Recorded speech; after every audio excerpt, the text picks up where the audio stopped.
Hi, my name is Penguin Peggy and welcome to my first ever video. That was really weird for me to say, so I hope it was weird for you so that we're on the same page. Today I'm reviewing the first ever episode of the first ever Spider-Man TV series. So how did this happen? Basically, I was on Disney Plus and I was looking at the Spider-Man collection and I thought, hey, I love Spider-Man, but I've never watched the cartoons. And before you get upset, I'm sorry, it is what it is. I didn't watch cartoons as a kid. And I don't really have a defense, but I'm going to watch them now to make up for that. So I hope that's a good equivalent. But there's like an absurd number of hours of Spider-Man content, so I figured that it would be better to watch just the first episode, figure out what I should watch first, and then slowly, maybe over a couple years, because this is an insane amount of television, work my way through watching everything. But I thought, hey, I'm someone who loves Spider-Man, and I have a unique non-nostalgia goggles kind of view on these cartoons. So why don't I watch them, kind of give a rundown of what happens, and then also talk about my thoughts as a Spider-Man fan. So I hope that you enjoy. If you do, subscribe, because we're going to be doing all of them. So there's 10. And also just some other superhero content. I don't know, maybe we'll do something else that isn't superhero related, but right now it's just superheroes. So yeah, let's jump in. So if we go chronologically, which is really the only thing that makes sense to me, we start with Spider-Man 1967. The show is 33 years older than me, so beyond having never seen it before, I also don't have nostalgia for the time period, so I don't really have a connection beyond it being Spider-Man, which will automatically give it points in my eyes. It also means that this cartoon episode was split into two parts, kind of two stories in one, because a lot of shows did that, some still do. Phineas and Ferb did that, although that's off the air now. I have a lot of Spider-Man to watch, and I'm not saying that I won't enjoy every minute of it, but it will be crazy. So instead of watching the entire episode, I will just watch the first story. I hope that's okay. It's my decision anyways, so if it's not okay, I'm sorry. There's nothing we can do about it now. So this means that we will be watching part 1, The Power of Dr. Octopus. Okay, so before we get into the actual episode, we should talk about the theme song, because it's the most obvious thing. It's a masterpiece. Nothing else has to be said of it. I know it. You should know it. If you don't know it, I'm sorry. The music was really good this episode in general. I was kind of grooving the entire time. So if you just want to listen to some good music along with your cartoon, I would say this is a good choice. But yeah, since we have the theme song done, because that needed to be addressed, we will start with the actual plot. Cool? Cool. So our actual episode opens with an unnamed man driving on a mountain country road. I had my suspicions. If you've never seen this episode, I'm sure you do too. If you've already seen it, then you know. So this man is grumbling about Jameson in a wild goose chase for some mystery lights. He seems to think that they're not real. They're a hoax. I don't know. I think that because this is a cartoon episode, it's probably going to be real. And we'll find out soon, I guess. So suddenly a rock falls in front of this man's car, and he reacts in a completely reasonable way to his inevitable impending doom. Fasten your seatbelts! Only this is the first episode of a children's cartoon, and I'm not really sure that the writers are willing to go that dark in the opening 2 minutes, so the car lands on a tree. Yes, a tree, not a branch, an actual tree on the side of a mountain. I don't really understand it. Maybe you do, I don't. So as the audience, I was worried for this man. But he didn't seem to be, which was strange because his car is literally on a tree and it's a very precarious situation. But then it kind of starts to make sense because our first twist is introduced. The man pulls up a familiar red hood, at least I hope it's familiar if you're watching this video, and it isn't just anyone, but our own lovable Peter Parker. So good old Petey uses his webs and some breathtaking animation to get his car safely down without a scratch. And right in front of those mystery lights too. Now there's finally some good luck, but okay, the source of those mystery lights is another familiar face, Dr. Otto Octavius. Spidey gets himself caught in a trap, and Doc Ock has just enough time to quit before we get hit with our first title card. So my thoughts in the opening 2 minutes are that I love the way that the show throws you straight into the action. There's zero backstory, and without prior knowledge of these characters, you don't know a single thing about them, and that's okay. In 2020, Spider-Man is one of the most recognizable heroes there are, but adaptations seem obsessed with showing the Peter Parker side of his life, retelling the origin story, showing as much as they possibly can. And that's okay. Peter Parker is a very important part of Spider-Man. He always has been. He always will be. But this show knew that people weren't watching to see Peter Parker coming to terms with being Spider-Man. Not yet. As his fans grew, of course, that's what we want to see because we're familiar. But when you're not familiar, you don't really care as much. You just want to tune in and get what you were promised. A superhero beating up some bad guys. So that's what they gave the audience in the first couple episodes. It's beautiful. It's 1967. You're not expected to know what Spider-Man is, who he is, what his powers are, but it doesn't care. It just says, you know what?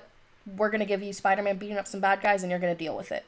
And I love it. I absolutely love it. I could gush about it. I just like watching Peter be cool. Anyway, so now that we're going back to the episode and not just me rambling, Doc Ock is monologuing about his greatest invention ever, but Peter is never one to sit back and listen. He quips back with his usual sass, but then Otto reveals his plans to destroy the part of the city where Peter lives, and it kind of brings the mood down. Like, today is not a good day for Peter Parker. We then learn that Otto doesn't actually want to kill anyone, though, and tried to warn someone about what was to come. Of course, that someone was Jameson, so his regular ego and general incompetence leads him to ignore the threat and endanger what I presume to be thousands of people's lives. Yes, thousands. Could be more. We don't know. Instead of just calling the cops. And it's Jameson, so of course we have him insulting Peter. Our first mention of the Webbed Wonder's civilian name, which is something to note, I think. I don't know. I thought it was cool. Okay, so I wasn't around in 1967, so I can't say what people were really looking for, but I can kind of imagine as a Spider-Man fan. You've never seen Peter on the screen before. You're super excited to tune in. And then you go and you get this. And you see Peter Parker beating up Doc Ock. You see J. Jonah Jameson being himself. You see Betty Brant. There's a ton of familiar faces to let you kind of ease into the experience without the origin story being shoved down your throat. As a comics fan, you know who these people are. And it's exciting. And every time you see someone new, you're like, oh my gosh, I can't believe that this is happening. If you're a new fan and you've never seen anything Spider-Man related ever before, you're going in and you're seeing these characters and you're not confused because the show isn't asking questions of its audience. It's just letting them kind of take in what's happening. There's only 4 characters, which for comics fans is a lot because you're getting to see these familiar faces and it's exciting. And if you're a newcomer, it's only 4 characters, so it doesn't matter that you don't know them. Yes, at some point you're going to wonder who this character is, but it does answer that eventually. Not in this episode, but I think a few episodes in, it has the origin story that we all know and love. So I just think it's cool. I think that this is doing a very good job for being the first of what it is. And it's maybe doing a better job than some of the more recent adaptations are. I don't know, maybe that's blasphemous. Okay, so now we're going back to the episode and back to the lair that Doc Ock has made where Peter isn't kept by the trap for long. He quickly escapes his confines, makes fun of Doc Ock, and then promptly gets himself stuck back in the cage. Darn. But he wouldn't be Peter Parker without a beautiful redhead making her way to bail him out of trouble, now would he? Though I'm sure I'm not the only person who doesn't think of Betty Brant when I hear that description. Whatever, it's the first episode, you can't expect MJ yet. A cop finds Betty as she finds Peter's car, but lets her continue the search, if suspicious. I don't really know why the cop was there, but whatever. This decision that he made allows her to get captured by Doc Ock, and she realizes that the letter her and Jameson received was real, and Spider-Man is locked in a cage, so he won't be able to save her or the city. This is really not a good day for Betty Brant either. I'm a little bit stressed. Spider-Man escapes again, and he enters another fight with Doc Ock, and at this point, I'm honestly hoping he wins not for the sake of the city, but for the sake of repetitive storytelling. But we're only 7 minutes into this episode. Yes, 7 minutes. So, of course, Peter is foiled. Again. So at this point, the story is already getting a little bit repetitive, which is a little upsetting. But whatever, they had to fill it 12 minutes. It was their first go. I'm sure that they find their stride later on in the TV series. But just for the first episode, it's a little bit boring at times. Sorry, I don't know if that's going to make people upset. I'm so sorry. So now it's morning at the Bugle, and Jameson is lost without Brant or Parker to yell at. So he calls the same cop that saw Betty on the mount for help. I don't know if it's actually the same cop or if they just use the same sketch, but whatever. So he complains about teenagers not having any work ethic because he's right. Teenagers are lazy. I say as a 19-year-old, but whatever. Before he's bombarded by phone calls. But the whole area will be destroyed! Yes, Jameson, we know. Glad he finally figured out his flaw or whatever. So now Betty is worried about Spidey, but Doc tells her to be worried about the thousands of civilians being killed because she and Jameson didn't take the threat seriously. Yes, it's more Jameson's fault than Betty's, but Betty could have called the cops and been like, my boss is being crazy, can you help? Whatever.